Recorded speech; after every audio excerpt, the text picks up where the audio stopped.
Apollos. Ons lees Handelinge 18 vers 18 tot 28. Na 'n lang en emosionele gegroetery vertrek Paulus, Aquila en Priscilla na die hawestad Kenkree. Wanneer hulle daar aankom, het Paulus 'n versoek. Aquila, my broer, ek wil jou 'n groot guns vra. Skeer asseblief my hare af. Aquila verstaan nie mooi nie. Waarvoor nogal? Ek het 'n gelofte aan die Here gemaak dat ek sal aanhou om die evangelie te verkondig aan die heidenasies tot die dag wat ek my hoof neerlê. Ek het my hare laat groei om my daaraan te herinner. En nou wil ek alles afskeer om die gelofte te bevestig. Ja, ek weet dat die tradisie is dat dit slegs in Jerusalem kan gebeur, maar jy weet mos dat ek my nou nie juis meer steur aan tradisies nie. En so vertrek Paulus hulle die volgende dag per skip na Efese. Paulus met 'n skoon geskeerde kop vir Aquila en sy dierbare wederhelf Priscilla wag daar oorkant die Egeïese See 'n splinternuwe lewe. Terwyl die twee hulle self vestig in die nuwe stad, gaan soek Paulus eers 'n sinagoge op. Efese is die belangrikste handelsstad, asook die hoofstad van Asië. Dis baie strategies geleë op die groot handelsroete tussen Rome en die ooste. Dus gaan hier baie voete deur. As hier darm nou 'n brandende gemeente kan wees, kan dit die evangelie dwars oor die wêreld versprei, dink Paulus. Miskien moet ek weer later hierheen terugkom. Hy kan egter nie lank in Efese bly nie, dus moet hy die beste van die saak maak. Teen die verwagtinge in is die Jode in die sinagoge maar net te bly om vir Paulus te sien, want hier kom nou nie juis baie Jode van elders in die stad nie, en dadelik raak hulle aan die gesels. Die Jode hang aan Paulus se lippe. Hierdie man weet waarvan hy praat. Te gou is die tyd egter om en Paulus moet vertrek. Die Jode smeek om asseblief tog 'n bietjie langer aan te bly, maar Paulus se skip gaan binnekort uit die hawe vaar en hy durf hom nie mis nie. Ek beloof dat ek weer na julle toe sal terugkom as dit God se wil is, troos Paulus, en dan moet hy hom haas om betyds by die skip te kom. Sy reis na Antiochië neem hom met 'n groot ompad. Eers vaar hulle reguit na Caesarea, waar hy aan wal gaan, en dan stap Paulus die lang endpad na Jerusalem, want hy wil eers die gemeente in Jerusalem gaan groet. Daarvandaan stap hy die lang vermoeiende endpad na sy ou tuisgemeente Antiochië, waar hy hartlik met groot vreugde ontvang word. Nagte deur moet Paulus vertel van wat hulle alles deurgemaak het.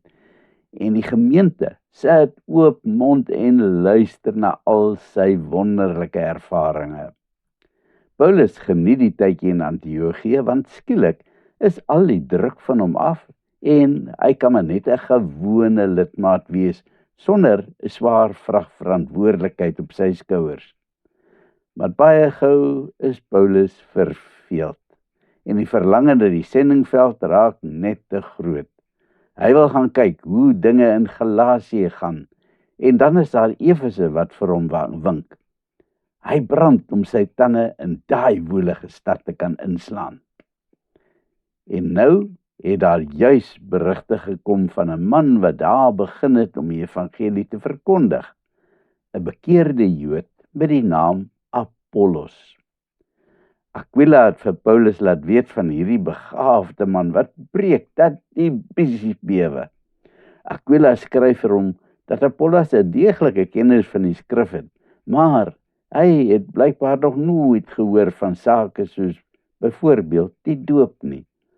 Op 'n dag gaan haal Aquila en Priscilla hom en verduidelik alles mooi vir hom.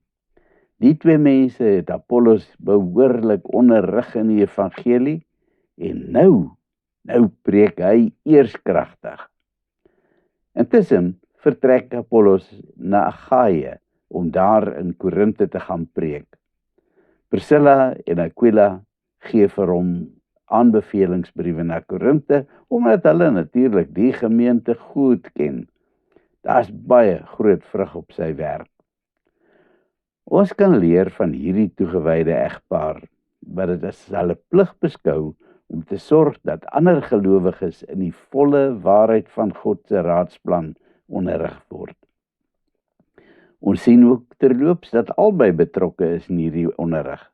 Dus is dit nie alleen die mans wat sulke dinge doen nie, maar ook die vrouens van daai tyd.